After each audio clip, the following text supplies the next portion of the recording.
they looked at the stories and they said, we want to make something for the fans.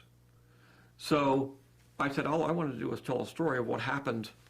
You know, it started here and it went there, and it's all about generations, and it's about, you know, the issues of fathers and sons and grandfathers, and it's a family soap opera.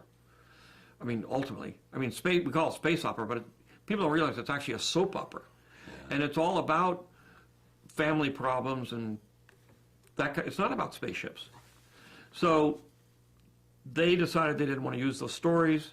They decided they were going to go do their own thing, and so I decided, fine, but basically I'm not going to try to, they weren't that keen to have me involved anyway, but at the same time I said, I'm not going to, if I get in there, I'm just going to cause trouble, because they're not going to do what I want them to do, so, and I don't have the control to do that anymore, and all I would do is muck everything up.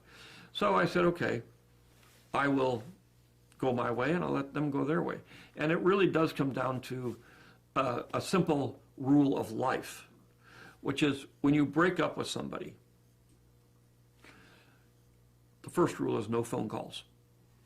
The second rule, you don't go over to their house and drive by to see what they're doing. Yes. The third one is you don't show up at their coffee shop or the things that you're going to run in. You just say, no, gone, history, I'm moving forward. Because every time you do, and you know, we all learn this from experience, every time you do something like that, you're opening the wound again. And it just makes it harder for you. You have to put it behind you, and it's a very, very, very hard thing to do. But you have to just cut it off and say, okay, end the ball game. I got to move on. And everything in your body says, don't, you can't. And these are my kids.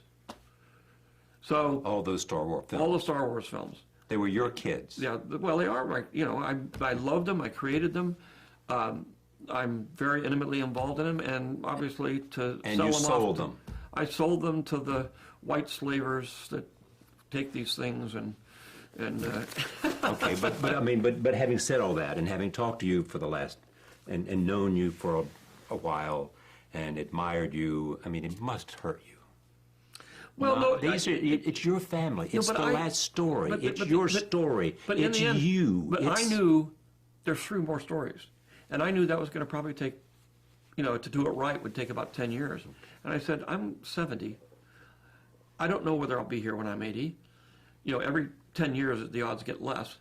And so I said, and I'm not ready to do that because I want to do these other things. So I have to make the decision on my own that it's time for me to move on.